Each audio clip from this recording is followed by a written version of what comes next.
성경 공부하겠습니다. 오늘은 사도행정에 의거해서 흩어진 증인들이란 제목으로 오늘 성경 공부합니다.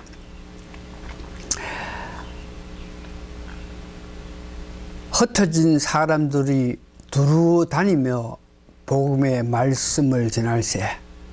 오늘 요절 가운데 사도행정 8장 4절이 가장 중심적인 요절입니다.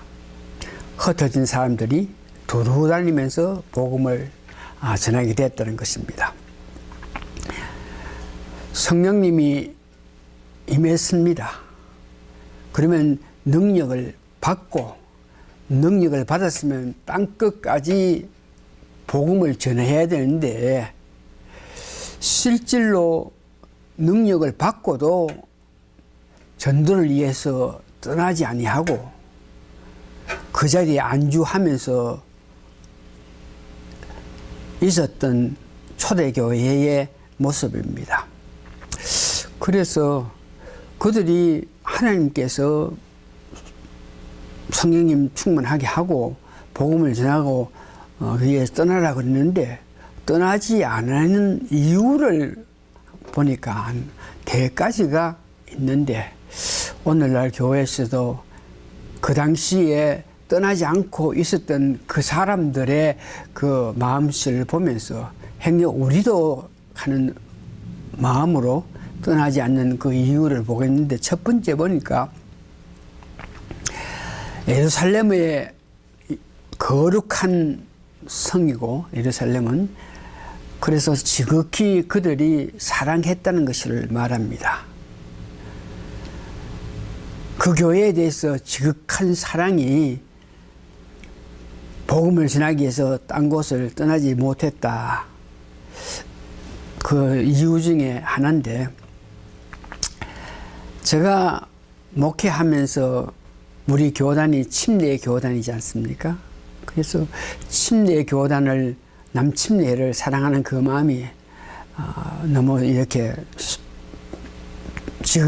지긋하니까 딴 종파, 같은 기독교이지만 장로교회든지 성결교회든지 감리교회든지 성공회든지 여러 가지 교파들이 있는데, 그들의 그 다른 교파를 전혀 인정하지 않고 우리 교파만, 침례교만 최고라 하는 그런 마음을 가질 때가 있었는데, 이것이 잘못된 사상이라 하는 것을 느껴서 깨닫게 돼서 다른 교단들도 다른 종파들도 어떤 면에서 그 나름대로 그들의 종파 인정해주고 받아들이는 그런 마음을 가졌습니다.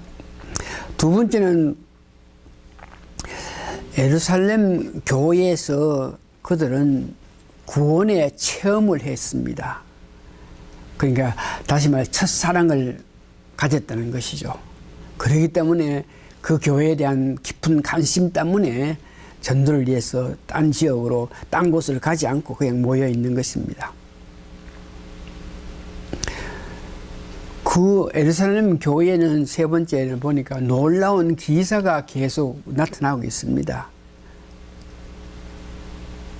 그래서 특별히 오순절 절기를 지키기 위해서 세상 여러 곳에서 왔던 사람들이 그 예루살렘 교회에서 어떤 기적이 나타나니까 그 사람들이 고향으로 돌아갈 생각을 하지 않고 그냥 그대로 오실 예수님을 기다리고 있던 그런 시점입니다.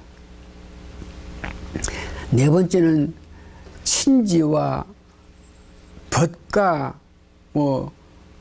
모든 좋은 것들이 그 예루살렘에 있기 때문에 딴 곳으로 떠나지 않고 있는 모습.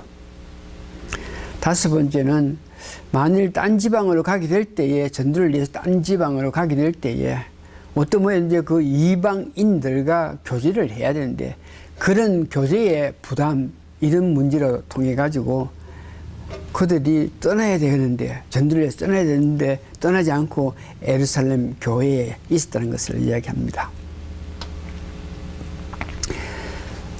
이상의 이유로 떠나지 않는 그 초대교인들에게 하나님께서는 그들에게 박해를 줌으로 통해서 그들이 흩어지게 하고 흩어진 장소에서 복음을 땅끝까지 전하게끔 했는데 이것 또한 하나님께서 역사하신 것입니다. 여기가 좋습니다. 그러고 모여 있는데 이것을 흩어게 하신 분도 하나님이라 하는 것을 알 수 있습니다. 그래서 박해를 당하는 증인들, 그러니까 복음을 전하기 위해서 나아가서 사람들 앞에서 말씀을 전할 때에 그 복음을 전함으로 통해서 박해를 받아서 죽기까지 하는 사건이 일어나게 됐는데 사도행전 6장에서 7장 보면은 스데반의 순교한 사건입니다. 예루살렘 교회가 어떤 면이 날로 부흥해지고 그 왕성해짐에 따라서 유대 교인들로 하여금 큰 위험을 느끼게 되었습니다. 그러니까 탄압을 시작하게 되죠. 그 탄압을 하기 시작하는데도 그 위험에 굴하지 않으면서 모인 백성들에게 복음을 전하기 시작한 것이 초대교회 스데반 집사의 모습입니다.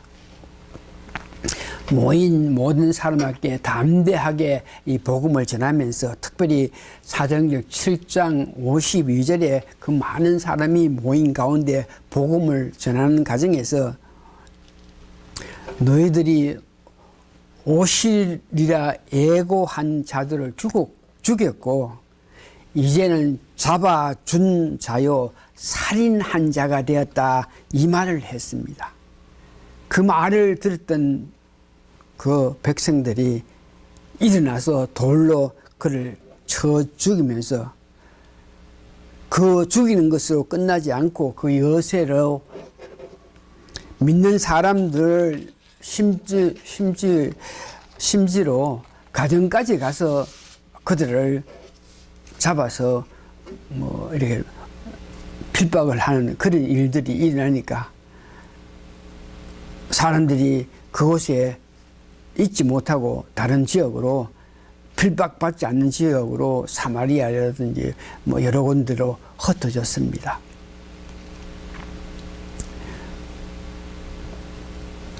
이런 핍박이 왔는데 하나님께서 뜻하신 바가 있어서 그 믿는 사람들로 하여금 흩어지게끔 하기 위해서 핍박이 왔는데도 이 와중에 사도들은 꼼짝을 하지 않고 있었습니다. 집사라든지 평신도들은 핍박이 들어와서 일로절로 흩어졌는데 사도들은 꼼짝하지 않고 그곳에 있었는데 그 이후 또한 그 교회에서 어떤 능력과 기사가 나타나고 교회에 아주까지 핍박이 왔는데도 흩어지지 않는 남은 사람들이 많기 때문에 그들을 보호한다는 면목으로 사도들은 계속적으로 예루살렘을 지키고 있는 그런 실정입니다. 그런 가운데 집사들과 평신도들이 세계로 흩어져 가지고 복음을 전하게 되었는데 사도행전 8장에 보면 7 집사 중에 빌립이 사마리아로 도망가서 그러니까 복음을 전하기 위해서 갔는 것이 아니고 압박이 오니까 핍박이 오니까 글로 도망가서 갔는데에도 사마리아 사람들에게 복음을 전하게 됩니다. 복음을 전할 때에 능력이 나타남으로 통해서 기사와 병 고치고 귀신 쫓아내는 이런 이적이 나타남으로 통해서 많은 사람들이 모이기 시작했습니다. 이럴 때에 빌립은 예루살렘 교회에다가 사마리아 사람들도 이렇게 복음을 받아가지고 이렇게 많은 사람이 모인다 그랬더니 그때 예루살렘 교회에서 2분을 파송하게 되는데 베드로와 요한이죠. 그래서 빌립이 전한 복음 가운데 이적과 기사가 나타나니까 믿기를 원해서 모였던 그 사람들에게 베드로와 요한이 와서 좀 더 구체적으로 복음을 전해서 많은 사람들이 예수를 믿게 되는 그런 역사가 일어나게 됩니다. 특별히 빌립은 성령님의 역사에 따라서 강약길로 가서 에티오피아 내시에게 복음을 전하고, 그래서 흩어진 사람들 가운데 많은 사람이 이 복음을 전하는데, 빌립이 사마리아에서 전한 복음은 후대에 많은 사람들이 기감이 되는 그런 문제입니다. 세 번째는 베드로에게도 복음을 증거할 수 있는 그런 여건을 만들어 주십니다.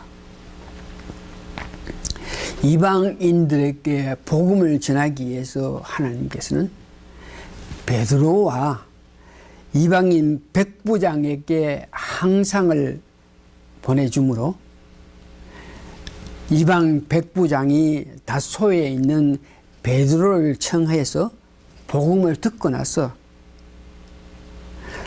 하나님께서 이방인 그들에게도 은혜를 베풀어 주심을 알고 감사하면서 그 복음을 받고 세례를 받음으로 통해서 큰 능력이 나타난 일들이 일어났습니다. 이와 같이 이방인들이 침례를 받아서 능력이 나타난다 하는 것, 이것에 대해서 예루살렘 교회는 부정적으로 말하면서 어떻게 이방인들에게 가서 복음을 전하고 해서 그런 일이 일어나나 그러면서 부정적으로 예루살렘에 모인 성도들이 이야기할 때에, 그때에 베드로가 그 모인 예루살렘 교회 직원들에게 한 말씀이 아주 귀한 말씀인데, 사도행전 11장 17절의 내용입니다. 자기가 직접 가서 그들에게 복음을 전할 때에 성령님의 역사로 통해서 그들이 예수 그리스도를 받아들이고 그래서 침례를 줬다. 그러면서 사도행전 11장 17절에 이렇게 말하죠. 그런즉 하나님이 우리가 주 예수 그리스도를 믿을 때 주신 것과 같은 선물을 저에게 주셨으니, 그러니까 예수 그리스도를 믿을 때 선물하는 건 성령이 임재하게 한 사건입니다. 그와 같이 그들에게 복음을 전할 때 이방 사람들도 이 성령님의 선물을 받았다는 거예요. 그래서 누가 하나님의 그 역사를 맡겠느냐. 그래서 그들에게 세례를 줬다고 이렇게 이야기했습니다. 베드로의 그 직접적인 간증에 의해서 교회는 사도행전 11장 18절에 보니까 그 모든 일을 하나님께 영광을 돌리면서 이방인들까지도 하나님이 이제 생명을 얻는 해결을 하여서 구원하게 됐다 하는 것을 알게 됐습니다. 말씀을 이렇게 정리해 봅니다. 복음을 전하기 위해서 모이기도 하고 흩어지게도 하는 이 모든 일은 하나님께서 하십니다. 그래서 오늘 우리가 은혜를 받아야 되는 것은, 특별히 우리 교회가 은혜 받아야 되는 것은 현재 있는 위치에서, 다시 말해서 모이게 했으면 모인 그 장소에서, 흩어지게 했으면 흩어진 그 장소에서 최선을 다해서 복음을 전하는 것입니다. 다른 말로 해서 때를 얻든지 못 얻든지 우리는 복음을 전해야 됩니다. 특별히 우리 교회는 이 어려운 환경에서도 말씀을 계속 선포해야 됩니다. 듣고 보는 사람이 많고 적은 것은 하나님 하시는 일이고 우리는 최선을 다해서 SNS에 계속 올려야 됩니다. 이 일을 하기 위해서 돈이 들겠죠.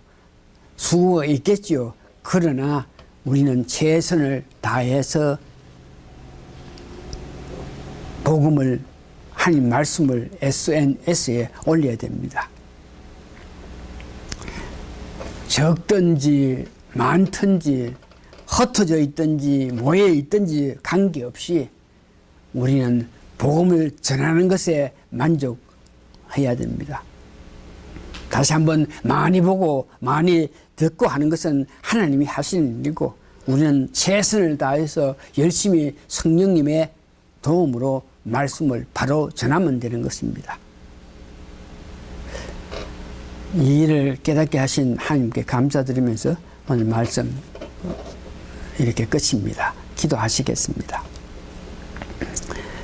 적든지 많든지 모였든지 흩어졌든 관계없이 어떤 여건 어떤 환경에도 성령님 도움으로 복음을 전할 수 있는 그런 믿음을 주셔가지고 끝까지 하나님 높이는 말씀을 전할 수 있는 은혜를 주시옵기를 간절히 바라면서 이 모든 말씀 예수님 거룩한 이름 받들어 감사 기도합니다. 아멘.